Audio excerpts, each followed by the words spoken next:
Hello everyone, good morning. Welcome to Talk and Thrive. I hope you are all doing great. Today, let's talk about something very important.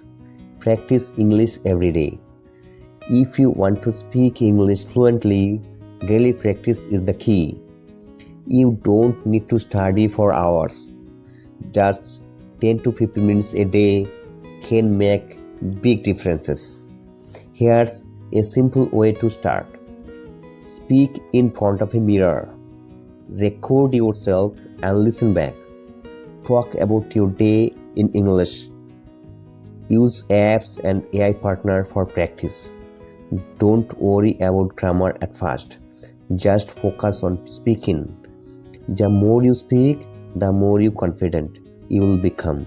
Start today and make it a habit. You will see the amazing result. That's all for today. See you in the next session. Keep learning and keep thriving. Thanks for watching. Bye bye.